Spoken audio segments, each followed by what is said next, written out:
우리가 한미 관계에 대해서 한번 정말 깊게 좀 생각해 본 적이 있는가? 왜냐하면요, 이게 동맹 관계라고 저희가 얘기를 하는데 사실은 동맹 관계라는 건 영원한 게 아닙니다. 제가 말씀드린 것처럼 동맹 관계라는 거는 어떤 두 개의 국가가 어떠한 문제에 대해서 공통된 이해관계를 가지고 있을 때 동맹이라는 걸 맺습니다. 그런데 그 이해관계라는 게 과연 영원히 갈 수가 있는가?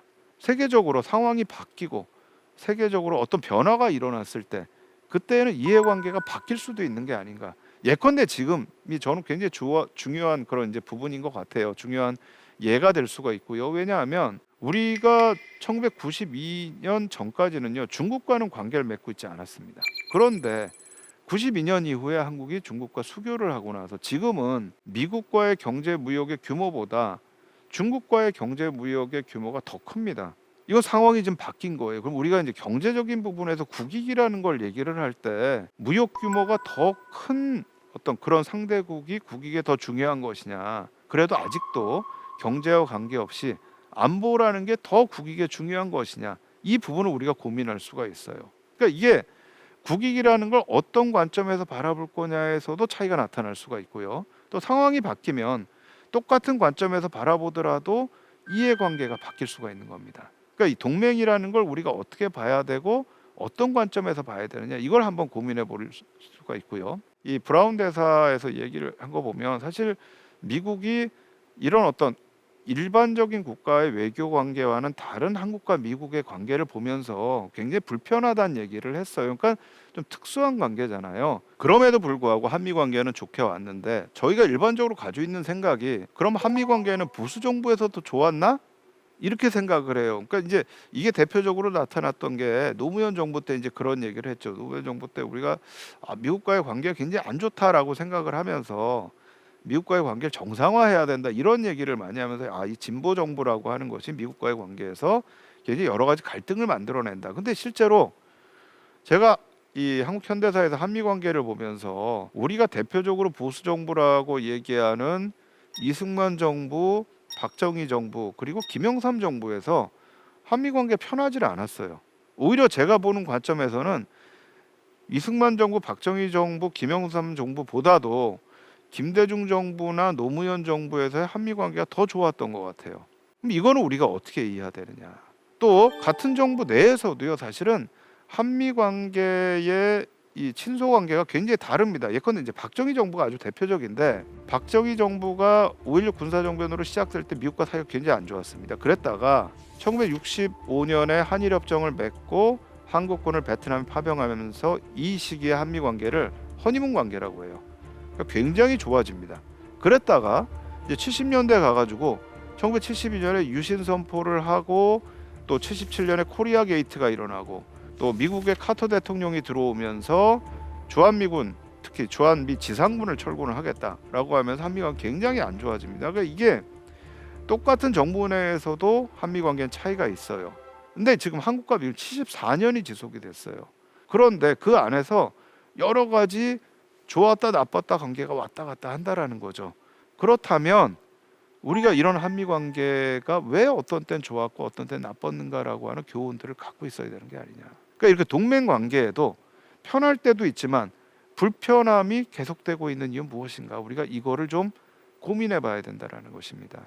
그러니까 실질적으로 저희 보면 74년과 사이에 일어났던 일들이 너무 많습니다. 대표적으로 이제 몇 가지만 좀 말씀을 드려볼게요. 하나는 이제 종속적 관계 또는 일방적인 그런 관계, 이 불균형성이라는 거죠. 이것 때문에 이제 많은 사람들이 미국이라는 나라가 우리를 또 강대국의 입장에서 굉장히 우리를 좀 낮게 보는 게 아니냐라는 인식을 좀 가지고 있어요. 근데 이건 뭐 어떻게 보면 강대국과 약소국의 관계이기 때문에 뭐 당연히 그럴 수밖에 없다라고도 얘기를 할 수 있지만, 실제 한국 사람들의 입장에서 보면 이건 굉장히 종속적이고 일방적인 관계다.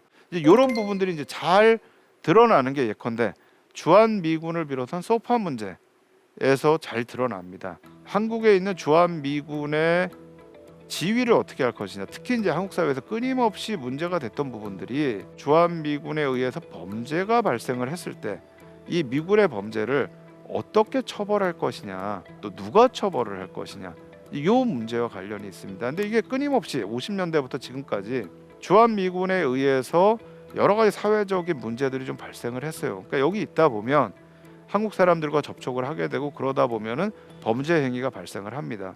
이건 뭐 우리만 그런 게 아니고요. 독일과 일본에 주둔하고 있는 미군들도 굉장히 많은 문제를 일으킵니다. 최근에는 사실은 일본에서 오키나와에서 굉장히 코로나가 막 확산을 하고 있는데 이제 이 부분들이 오키나와에 주둔하고 있는 미군 때문이 아니냐. 일본 내에서도 사실은 이 주일 미군을 둘러싸고 여러 가지 문제가 발생을 하고 있고요. 경제 관계에서의 종속성 문제가 굉장히 문제가 됩니다. 그러니까 아까 제가 말씀드렸던 이제 1952년, 53년의 협정도 그렇지만 1961년에 한국과 미국이 한미 기술 경제 원조 협정을 맺습니다. 근데 이때 이제 우리 한국 현대사에 처음으로 반미 시위가 일어나요. 한국과 미국이 경제적인 협정을 맺는데 그 당시에 미국의 경제 전문가들이 들어올 때 이 사람들한테 어떤 지위를 줄 것이냐가 문제가 돼가지고 처음 일어나거든요. 그리고 또 아까도 말씀드렸지만 미국이 원조를 주면 주는 거지 왜 줘놓고서는 그 주는 거를 쓰는 거에 대해서 자꾸 이게 개입을 해가지고 한국 정부가 마음대로 못 쓰게 하느냐 이제 이렇게 해서 개입을 하게 되거든요. 사실 이게 어떻게 보면 이승만 정부와 박정희 정부가 미국의 원조에 대해서 갖고 있었던 가장 큰 불만이에요. 그러니까 우리가 미국이 주는 원조를 가지고 뭔가 좀 경제적으로 부흥을 하고 재건을 하는데 쓰고 싶은데 미국이 자꾸 개입을 해가지고 아 이거 거기 쓰면 안 돼. 군사적으로 써야 돼. 라고 얘기를 하거나 또는 우리가 발전소 만들고 싶은데 아 발전소 안 돼. 이거 딴 거 만들어. 이런 식으로 미국이 자꾸 개입을 한다는 거죠. 그러니까 이거에 대한 부분도 사실은 한미 관계에서 굉장히 중요한 그런 문제가 됩니다. 근데 사실 양쪽 입장이 저는 다 좀 말이 되는 것 같아요. 그러니까 정부 입장에서는 우리가 군이라는 것은 기본적으로 굉장히 강하게 있으니까 1차적으로 중요한 게 먹고 사는 문제고 그러려면 경제적으로 먼저 구호를 하고 재건을 하고 부흥을 해야 된다라는 생각이 가장 우선적으로 드는 건데 미국의 입장에서는 54년에 합의 의사록을 맺으면서 우리가 한국군에 작전 통제권을 가져가는 대신에 군사 원조를 주겠다라고 한 거예요. 한국군 유지하는 비용을 주겠다. 근데 유지하는 비용을 주는데 군대 유지에 쓰지 않고 자꾸 경제에다 쓰겠다라고 하는 거죠. 그러니까 이거는 지금 미국으로서는 허용할 수가 없다. 그러니까 양쪽이 사실은 다 자기 주장하는 게 저는 틀리지 않다라고 생각을 해요. 이러다 보니까 이런 어떤 갈등이라는 것이 사회적으로도 자꾸 문제가 되는 거죠. 또 박정희 정부에 가서도 사실은 이런 문제는 계속됩니다. 그러니까 박정희 대통령이 이제 대통령 되기 전에 군사정변을 하고 나서 책을 써요. 그 책 중에 이제 국가혁명과 나라고 하는 책하고요.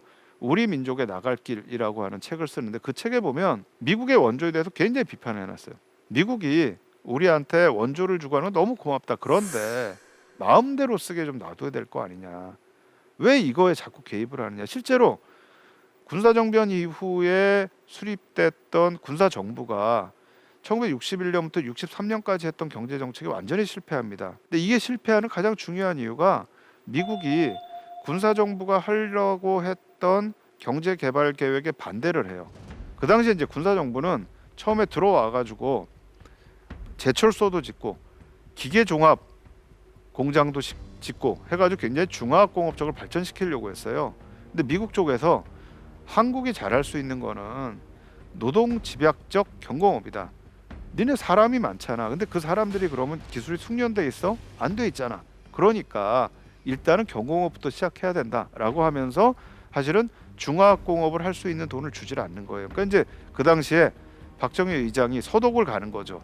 우리가 돈이 필요하다 이렇게 해달라. 물론 돈을 가져오긴 합니다만 사실은 그 돈 가지고는 원래 하려고 했던 걸 할 수가 없었고요. 나중에 가서 한일협정을 맺고 베트남에 한국군을 파병을 하면서 들어온 돈을 가지고 70년대에 가서야 중화공업을 이제 실시를 하게 되는 거죠. 그러니까 이렇게 되니까 경제 관계에 있어서의 종속성, 미국의 간섭이라고 하는 부분도 굉장히 중요하게 미국의 입장에서는 이 관여를 하게 되고 한국의 입장에서는 불만을 가질 수밖에 없는 이제 그런 상황이었다라고 할 수가 있습니다. 그다음에 이제 미국인과 미국 사회의 태도입니다. 과연 미국은 한국을 어떻게 바라보고 있는가? 이 부분들이 있고요. 또 그것 때문에 한국 사회가 갖고 있는 이중적인 태도도 문제가 됩니다. 제가 한미 관계에 대해서 분석을 하면서 거기에 대한 책을 낼 때 제목을 우방과 제국이라고 제목을 지었습니다. 제가 우방과 제국이라고 이름을 지었던 거는요. 한미 관계에서의 특성이 저는 그 두 가지 우방이라는 단어와 제국이라는 단어에서 굉장히 잘 드러난다고 생각을 했기 때문이에요. 그러니까 하나는 미국은 우리 친구다. 친구 국가다. 그래서 저는 우방이라고 썼습니다. 그러나 미국의 태도를 보는 한국 사람들의 입장은 미국이 제국이라고 하는 어떤 강대국으로서 약소국에 대해서 누르고 있는 자세가 보인다라고 하는 불만이 존재한다라는 거죠. 그러니까 한국 사람들의 입장에서 볼 때 미국에 대해서 굉장히 이중적인 부분을 보일 수밖에 없다라고 생각을 하고, 사실은 이 부분은 미국의 입장에서도 마찬가지입니다. 미국의 입장에서 한국은 동맹 국가인데 한국 사람들이 보이는 태도를 보면 한국 경제적으로는 또 중국과 연결이 돼 있단 말이에요. 그러니까 미국의 입장에서 볼 때는 아시아 전략에서 제일 중요한 게 한국과 미국과 일본이라고 하는 세 나라가 북한과 중국과 러시아라고 하는 어떤 공산주의 세력이나 전체주의 세력에 반대하는 자유민주주의의 동맹으로서의 틀을 해야 되는데 한국이 일본하고 친하지 않은 거예요. 그러니까 이 부분들이 어떻게 보면 미국의 아시아 전략에 있어서 굉장히 중요한 균열을 만들어내고 있거든요. 한국과의 관계, 한국 너무 잘하고 있어. 한국이라는 나라 정말 민주주의도 그렇고 경제 성장도 그렇고 미국이 원조를 준 나라 중에 이렇게 잘하는 나라 한국밖에 없어 라고 한편으로는 생각을 하면서도, 다른 한편으로 과연 한국이라는 나라가 정말 미국과 친구인가 라는 부분에서는 또 굉장히 회의적으로 볼 수가 있다는 겁니다.